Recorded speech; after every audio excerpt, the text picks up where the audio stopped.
Canada, we enjoy freedom of speech. We can express ideas and thoughts without fear of reprisal. And of course, there are lines that are drawn around hate speech, criminal harassment, and speech that incites violence. But in Canada, for the most part, you can say what you want to say. Freedom of speech, however, does not equate to the right for the public to have to support what you espouse. In fact, the same freedom of speech that allows someone to put forward an idea is the same freedom of speech that allows me and the leaders of our country who sit in this place today to condemn it. It is up to society to pick and choose which ideas we embrace and which ideas we condemn. And the motion in front of the House today asks each of us in this place to make such a choice. The motion is that, given Canada and Israel share a long history of friendship, as well as economic and diplomatic relations, the House, all of us here, reject the boycott, divestment, and sanctions movement, which promotes the demonization and delegitimization of the State of Israel, and call upon the government to condemn any and all attempts by Canadian organizations, groups, or individuals to promote the BDS movement both here and abroad. Now, the BDS movement, according to its organizers from bdsmovement.net, is the global movement for a campaign of boycott, divestment, and sanctions against Israel until it complies with international law and Palestinian rights, and so on and so forth. And you'll notice, if you read this, that nowhere in this statement of purpose is there a call for peace in the Israeli-Palestinian conflict. Rather, the words against Israel are what is the core of this movement. This is no ordinary boycott. In its actions, self-described as against Israel, the BDS movement seeks global delegitimization of the right of the Jewish people to self-determination and the right for Israel to exist. All parties in this place have vocalized support for the right of Israel to exist. And because this movement is the antithesis of that, because it opposes this, I stand here in this place and I condemn it. In a 2011 article, writer Robin Urbach described a BDS-related incident at Carleton University. Reports coming out of Carleton University last night allege that chaos ensued at a Carleton University Students Association meeting when a divestment motion by students against Israeli apartheid was shelved. Protesters outside the council room began chanting and yelling after the decision, and some students say they felt trapped and threatened. That's when the association exploded, said Emil Scheffel, a Carleton student and a member of the Ottawa Israeli Awareness Committee. The council took a 5-minute recess, but people didn't feel comfortable leaving the room. It got pretty intense, Scheffel said. They started banging on the walls, yelling shame and screaming. Some students also alleged they were subject to physical intimidation and homophobic slurs for supporting the motion. My personal safety was threatened repeatedly last night, and I'm extremely apprehensive about coming onto campus now, said a CUSA counselor in the Faculty of Public Affairs. The BDS movement brings physical intimidation and a spirit of demonization into the Canadian discourse of the Palestinian-Israeli conflict, rather than supporting the movement of this discourse in our country here in Canada towards peace through actions and learnings. It's the antithesis of that. This is not Canadian, and thus I condemn it. The BDS movement calls for the stifling of academic freedom. Many of my colleagues here today will talk about all the aspects of this movement, but this is one that I find particularly egregious. In an article on, I think it's called jadalia.com, it outlines its activities as not to attend conferences hosted by Israeli institutions, for its supporters not to give lectures at Israeli institutions, not to conduct joint research with Israeli institutions, not to sponsor student visits to Israeli institutions, not to review academic grant proposals for Israeli grant-giving bodies, not to review articles for academic journals based in Israeli institutions. This movement calls on us as Canadians to silence the ideas of a sovereign, democratic nation with which we have long-standing diplomatic and economic relations. Even I can think of one that's personal to me. There's a joint initiative with our world-renowned Brain Institute at the University of Calgary. They hosted Israeli researchers to look at ways that we can improve brain health. There's so many different things that we can do. The silencing of academic thought, that's something that this movement is promoting. And because that is not Canadian, I condemn it. You know, Madam Speaker, I know that there are many students around the country who are facing motions that are going forward through their student unions and student council. I'm aware that McGill University has, I think this is the 7th time that they'll be facing this in as many years. There's a motion coming up calling upon them to support the BDS movement. I asked the students who are facing this decision to ask why this movement isn't working collaboratively to fundraise for, let's say, aid organizations that are providing direct support to build a framework of democracy within the Palestinian state. Why aren't we fundraising to do that? Ask them that. Ask them why their movement doesn't call for peace. These are things that we do as Canadians. My Liberal colleagues, everyone here in the House supports aid, preferably not to organizations that support terrorism. But there is a way to do this that is not what the BDS movement is about. And for those students who are facing this, who have faced violence on their campuses and shame and intimidation because they stand against the BDS movement, I want you to take heart. Because when we vote on this motion, everybody that stands up and condemns this movement, not shutting down its ideas, but we're saying we turn our backs to it and there is a better way, take heart because we stand with you. We stand with you and we stand for the right for Canadian academic institutions to promote what we have built as a Canadian country in terms of values, what my colleague just talked about in terms of how we support Israel and how we approach diplomatic relationships.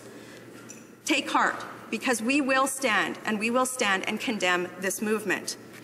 You know, I've spoken to students, Madam Speaker, and I want to speak to my colleagues in this place. In 2010, a similar motion came before Queen's Park, and Ontario MPPs voted unanimously to condemn Israeli Apartheid Week. And for those who might be wondering what Israeli Apartheid Week is, it's self-described by its organizers. It aims to raise awareness about Israel's ongoing settler colonial project and apartheid policies over the Palestinian people, and it seeks to build support for the Palestinian-led boycott, divestment, and sanctions movement. We've already had this discussion in a provincial legislature in this country, and it achieved unanimous support. I would like to read a comment from an NDP MPP. Her name was Sherry DeNovo, and she said, while the motion, which passed with a unanimous vote, was symbolic, it sent a signal that parliamentarians want to promote positive debate. We condemn this activity. I want to read from a Liberal minister at the time and an MPP, John Milloy. He was a minister at the time. He wasn't in the House for the vote, but he said, campuses are a place for debate and discussion. They can often get into areas that offend people and challenge people. I think the goal has to be to make sure that there's not hatred on campus, that nothing would make a student feel threatened. Hear, hear. You know, Mr. Speaker, I was in Israel last week with members from across the aisle from the three major parties in this place, and we sat in front of Palestinian leaders and we sat in front of Israeli leaders, and the question was asked by all three parties, what can we as Canadians do to help? Well, Mr. Speaker, there's something before the House right now that we can do to help. We can send a message that as Canadians, we support peace, and we condemn and reject the false ideologies and the harmful nature of this movement as it relates to promoting peace in this region. We stand for what it means to be Canadian, and we condemn the actions of this movement. Questions et commentaires, questions and comments. The honourable member from West Vancouver, Sunshine Coast, Sea to Sky Country. Thank you very much, Madam Speaker. And to my honourable colleague, making condemnations is one thing, I've heard her say that there is a way to do this, and I'd like to go a little deeper and ask her how she would support dialogue, how we can find moderation, even at a time when we are experiencing the extremities of the group we're talking about. The honourable member from Calgary-Nose Hill.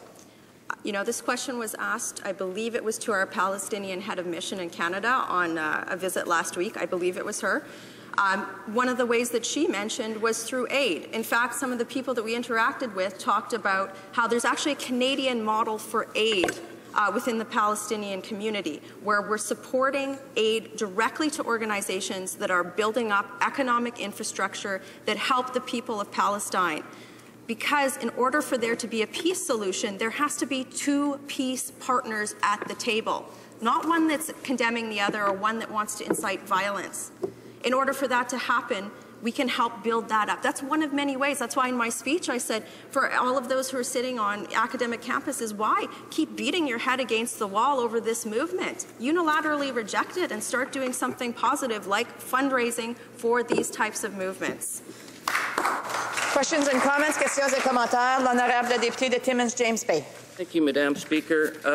One of the great strengths of a liberal democracy, whether it's in Israel, where there's debate, or in the House of Commons, is the right to debate and the right to hold individual views. I note that last August, the United Church of Canada, representing 2 million Protestants, supported the divestment movement. This is a choice that they made. This has nothing to do with my colleagues claiming they're delegitimizing the State of Israel. This was a choice they made. But what my colleagues and the Conservatives are asking Parliament to do is to stand up in this House and condemn individuals in this country for their right to debate. And for them to talk about stifling academic freedom when we're being asked as members of Parliament, whatever our views are, is to deny and to condemn individual students for debating in politics, to deny and condemn the discussions. This is an issue that I think is for us, that we have to look at the right in a liberal democracy, whether in Israel, where there's a fulsome debate on all manner of issues, and within the House of Commons, that we protect the rights of students, that we protect the rights of anyone to debate foreign policies of another country. That is their right. I just want to remind members that if you want to ask questions, you can stand up and ask questions. And if you want to make a speech, you also know that procedure. When someone is speaking in the House, I would hope that you're going to give him that respect to have his views heard. And if you want to ask a question thereafter, you'd be able to do that. So resuming debate, the member from Calgary-Nose Hill. Madam Speaker, my colleague is wrong. He is trying to turn this into a debate about free speech. He's trying to say that we're trying to stifle free speech. No. All of the groups that he mentioned absolutely have the right to say what they said. But what I'm asking him to do is make a choice and condemn this motion and condemn this movement. So I'll say what he's not willing to say.